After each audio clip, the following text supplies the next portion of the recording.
Oh, sorry. The last line.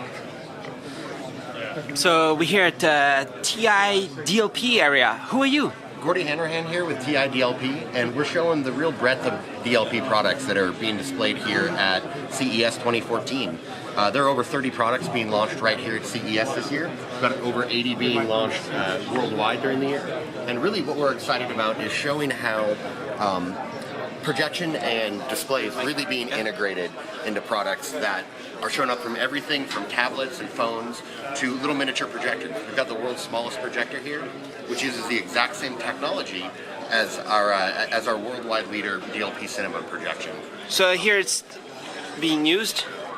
The world's smallest projector. This is tiny. Whoa. So what kind of DLP is inside? This is a DLP Pico chip. It's our smallest one. Yeah. It's a 0.2-inch NHD chip. And what this is it's a great accessory for mobile computing, for laptops, anybody that uses dual screens when they're traveling. Someone like me who uses Excel a lot, does a lot of spreadsheets, having a second screen is a huge help. And this just lets you plug it right into your computer. There's no software download needed. Just USB. Screen, just USB. That's crazy. How soon is it on market? So this is on the market in Asia right now. They're looking for U.S. distribution. The company is called Seaconics, and they've been here all week. They've had a lot of interest at CES. They have a booth. I know, just right here. It's right here. It's awesome. Okay, let's go around. What do you have here? This is what we have here. Just a couple different form factors for a Pico projector. We've got a Brookstone and an Asus. And they're battery powered also? They both have, yes, they both have battery power. So if I take out it just continues playing. You can take out the power cord. The other cord, that HDMI, is just to get content onto it. All right. And if you take out the HDMI, what happens? Then there won't be any more content driving it. So Yeah.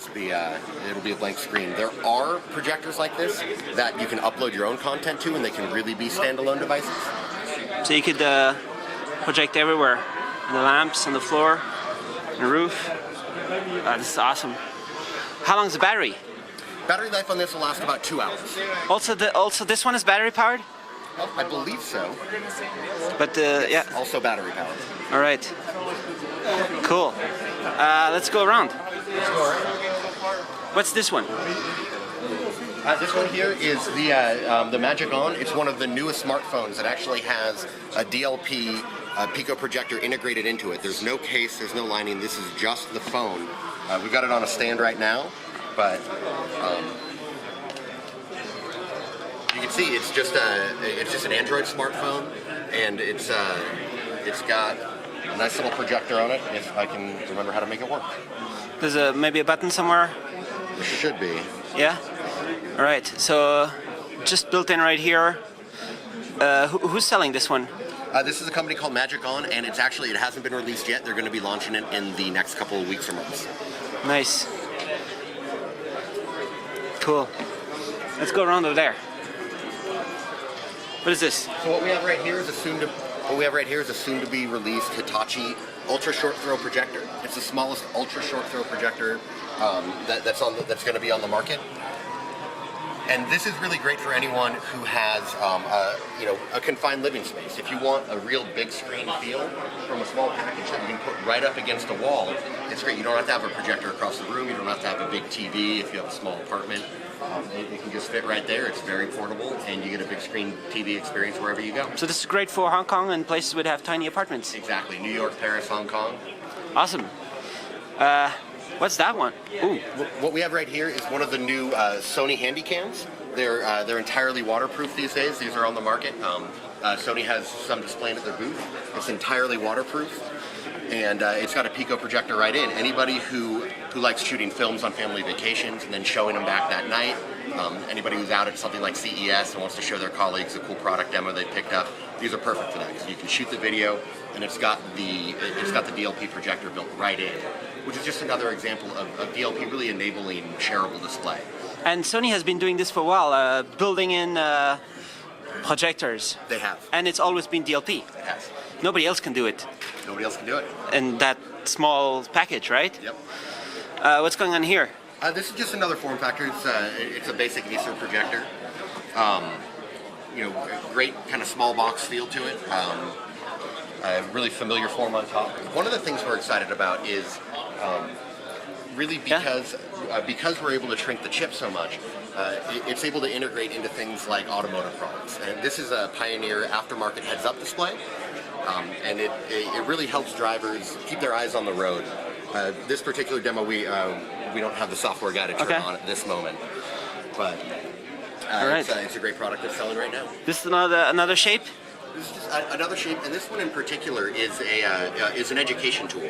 And what it does is it works on a system where you download new educational content once a month, and it's a new lesson plan that is really easy to share across the classroom. And what we're really seeing with companies like this is pulling away the projector from a standalone device and really integrating it with other methods of content delivery. Anything that you watch content on, it's always nice to share. Nice. This could be perhaps in the children's room, right? Could be. And then there should be some kind of technology so the child can interact. Absolutely.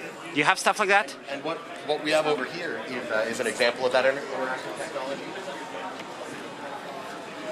This here is a company called Perch, and they make retail solutions.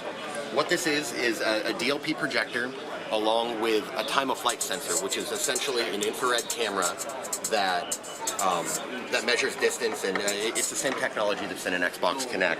And what it allows you to do is have a retail display that is very interactive. If somebody's looking at a product, they can pick it up, and then you're allowed to display more information. So you can actually go through and figure out more information about the particular products. Great applications for things like tabletop computing, any kind of interactive display that you might want. It's all enabled right here. Nice. Is there DLP in that one? There is. These are Christie Micro tiles, and it's just another example of digital signage here at DLP. These are all stackable, and they're smart, so they know which order that they can be stacked in. You can offset them, so you can really make any kind of shape. And great brightness from the same Pico projectors. And you have very tiny gap in between. Very tiny bezel, which means you can blend images and stitch them together much easier. Nice. This is just another example of kind of different shapes, different toys that we see people coming out with. If you think about education setting, globe, anything you want projected on a round surface, DLP technology is able to project any kind of 3D surface. This is another example of digital signage. Just again, really small bezels, really bright, clear pictures. And because we can shoot these with lasers and LEDs, the lifetime on them is very long. You don't have to change bulbs like you do with a traditional projector. The lifetime can be up to 20,000 hours, which is really appealing to anyone who's doing digital. And you don't get dead pixels. And you don't get dead pixels. As you've seen, there are lots in big screens here in Las Vegas. I see it's funny. There's dead pixels in a bunch of them. Exactly. And they cost multi-million dollars, and the pixel is dead. What can they do? You can buy new. DLP. Switch to DLP, and this you can do huge, and cheapest. The biggest screen from the smallest box. And there's lots of them being used all over the world. All over the world. To do huge, like Las Vegas lights. A lot of Las Vegas lights are actually DLP powered. In fact, one of the shows at the Wynn at the Parasol Down, all powered by DLP. A show like one of these Cirque du Soleil stuff? It's just a light and water show at one of their outside locations. Nice. Let's look for more. You have more, right? I have an appointment that I have to